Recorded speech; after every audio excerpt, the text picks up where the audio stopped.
Coucou, moi c'est Marion de Green Martha. Sur ma chaîne, on parle couture, créativité et corset. L'an dernier, beaucoup de gens de Costube, moi y compris, avaient fait une petite vidéo de 20 questions de présentation et on s'est dit qu'en 2021, c'était l'occasion de faire un petit update avec 21 questions. Alors, prenez-vous un petit thé et c'est parti pour une vidéo papotage et projets à venir.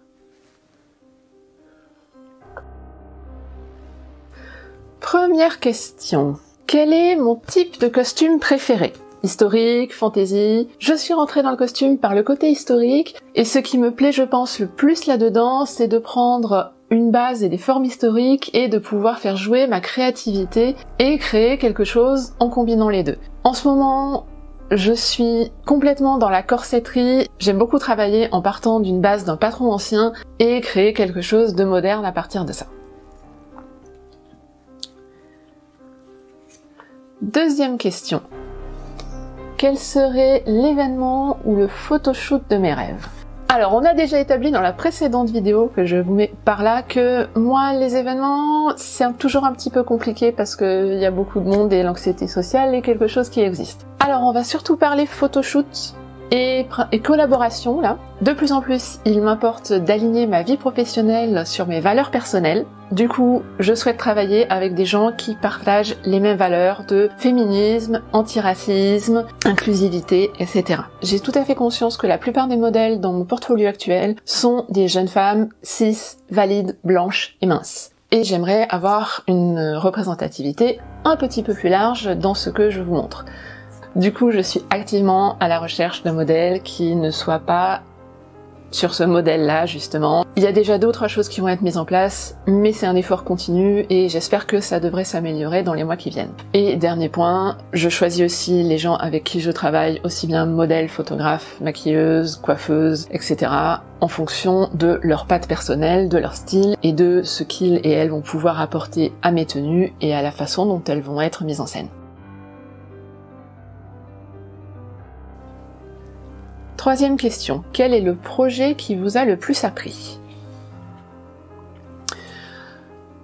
C'en est pas forcément un, mais c'est des projets pour la même personne. J'ai eu plusieurs commandes de mon amie costumière hystérique, et c'est vraiment, je pense, sur ces projets que j'ai le plus évolué. D'une part parce que c'est des commandes où on n'avait pas de deadline trop proche, donc on a pu prendre le temps de bien faire des toiles, faire plusieurs essais, et aussi parce que c'est des commandes qui m'ont demandé d'aller vraiment faire des recherches historiques pointues, et honnêtement, le corset 1870 que je lui ai fait récemment, il m'a un petit peu retourné la tête au niveau des goussets.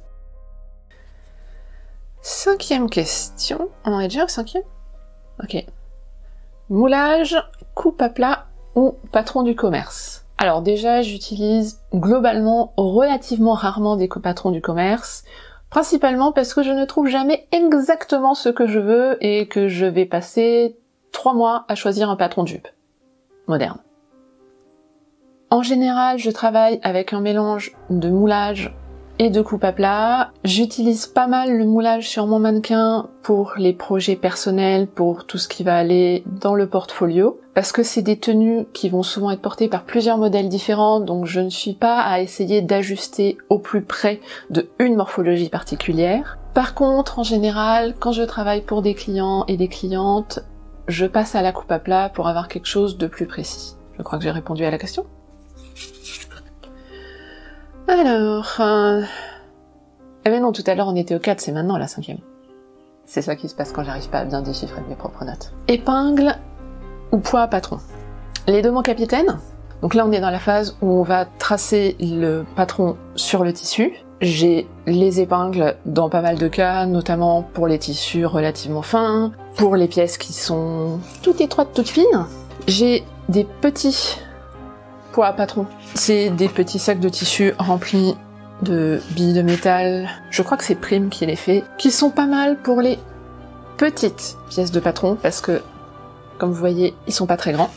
Et sinon, si vous avez une grand-mère qui a une vieille balance, les poids pour balance romaine. Le problème, c'est que si vous avez pas de grand-mère qui a une vieille balance, ça peut coûter facilement 10 € l'unité au marché aux puces, mais personnellement, c'est mes préférés. Ils sont super plats sur le dessous, Ils ont un petit anneau pour les accrocher. Ceux que j'utilise le plus, c'est ceux de 1 kg. J'ai aussi un 1,5 kg que j'utilise pas mal. Ça fonctionne pour les pièces assez grandes, mais par contre, elles sont posées, il n'y a pas de problème. Ça bougera pas. Question 6. Quelque chose que j'aimerais encore apprendre. Ce sur quoi j'ai le plus envie de travailler et de m'améliorer actuellement, ça va être la photographie. J'aime bien faire, je fais certains de mes propres shoots, mais clairement, je suis pas encore au niveau où je voudrais être. C'est quelque chose dont j'ai besoin tout le temps. Donc voilà, bon, on y travaille. Hein. Et sinon, le patin à roulettes. Oui, je sais, c'est pas lié, et alors? J'ai toujours envie d'apprendre à faire du patin à roulettes. Alors, qu'est-ce qu'on a en question 7? Quel tissu j'ai dans mon panier dans une boutique en ligne en attendant de l'acheter? Il n'y en a pas vraiment en fait. Ça fait depuis 2020 maintenant que je suis dans une démarche d'essayer de réduire un petit peu mon stock de tissus. J'ai passé toutes mes premières années de ma vie de couturière à acheter un joli tissu. Tant qu'il est là, tant que je le vois, c'est l'occasion, et puis j'ai l'idée que je ferai ça avec. Mais au final, je couds moins vite que je n'ai des idées, que je ne rencontre des tissus. Vous rajoutez à ça plusieurs héritages, parce que je n'étais pas la seule à faire ça dans la famille, et que ma grand-mère avait un quart d'armoire entièrement plein de tissus, et du coup j'ai un stock qui est vraiment très plein. Donc pour le moment j'essaye d'utiliser en priorité ce que j'ai déjà et de n'acheter du tissu que quand vraiment j'ai un projet précis en tête et que je ne peux pas faire avec ce que j'ai en stock. Oui, j'achète quand même encore toujours un petit peu de tissu, mais j'essaye de limiter.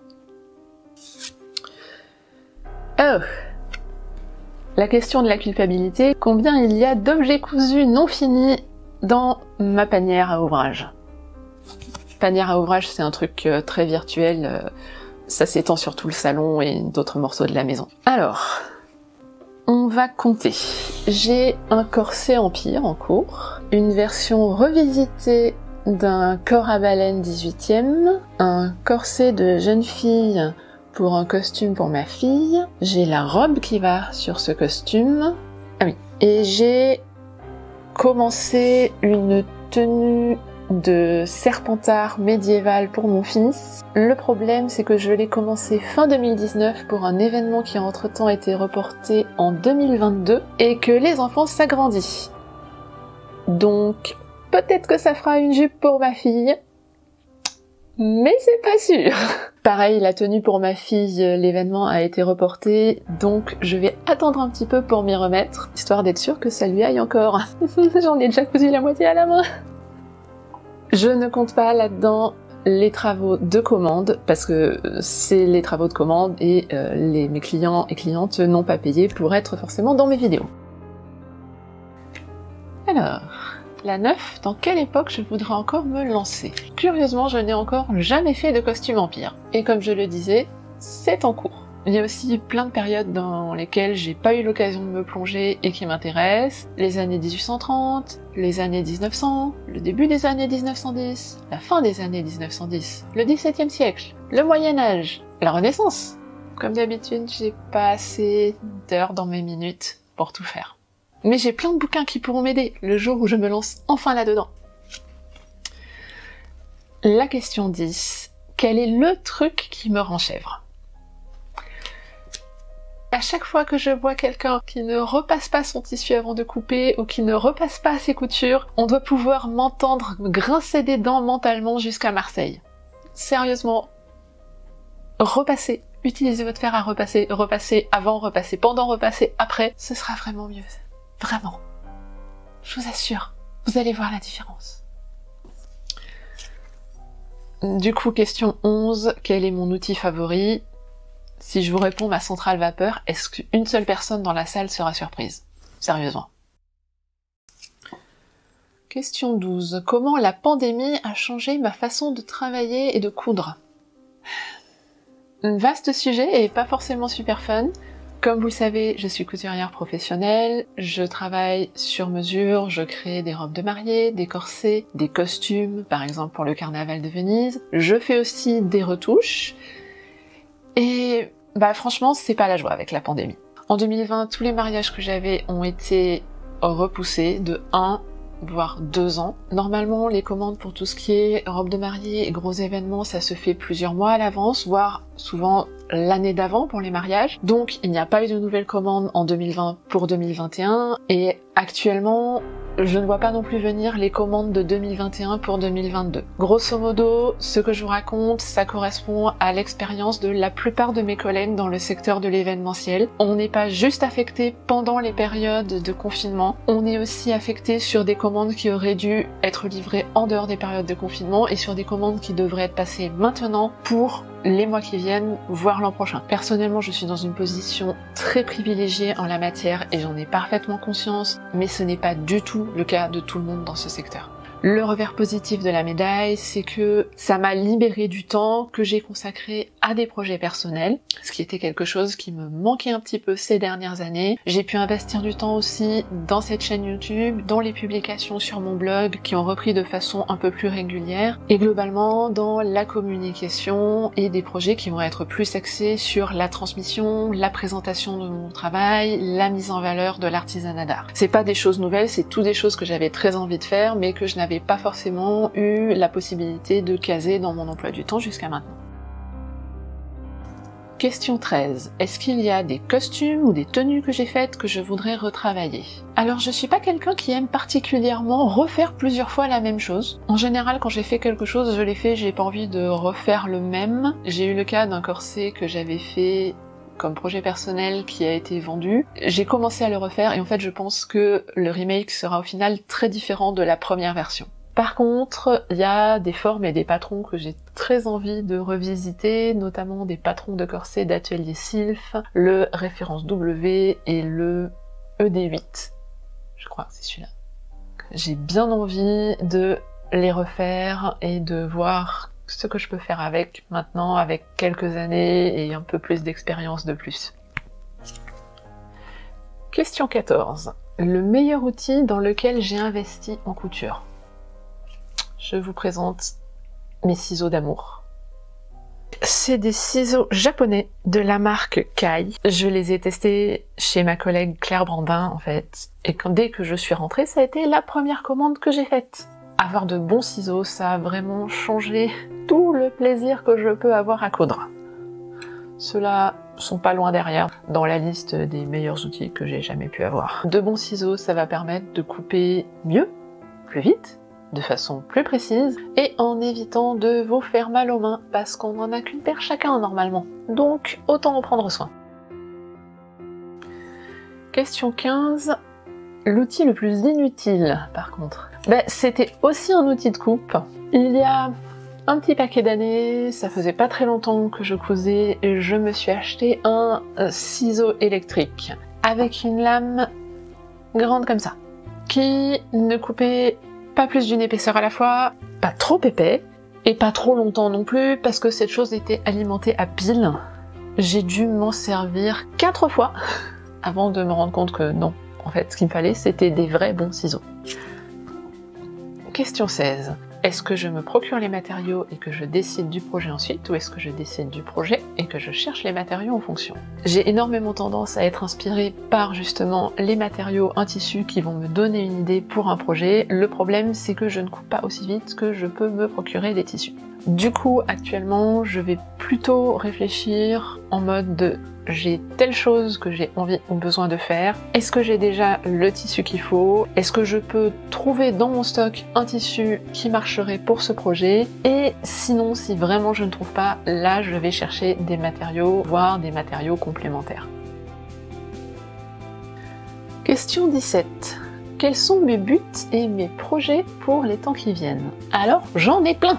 Déjà, j'ai plein de projets que j'ai filmés, qui sont sur mon ordinateur, qui attendent juste que je les monte et que je les publie sur cette chaîne. Je filme vite, mais je monte lentement. Deuxième gros projet qui est aussi de la vidéo, du 19 au 23 août de cet été, 2021 donc, va se tenir sur YouTube le Costube Symposium, Cozy pour les intimes, qui est un événement en ligne gratuit proposé par les vidéastes de Costube. J'ai plusieurs vidéos et projets à faire d'ici le mois d'août. Ça va me demander pas mal de boulot, mais ça va être très intéressant. je vous mettrai en lien la page Facebook et l'Instagram de l'événement. Comme souvent, il va y avoir beaucoup de communications qui se feront en anglais. Sur ma chaîne, ce sera en français, sous-titré en anglais. Et dernier gros projet qui est en train de se mettre en place actuellement avec mon ami photographe Gwen, on est en train de créer une prestation de photographie avec location de robes d'exception. L'idée c'est que vous avez plusieurs heures où vous êtes chouchouté, maquillé, coiffé, on vous loue une robe,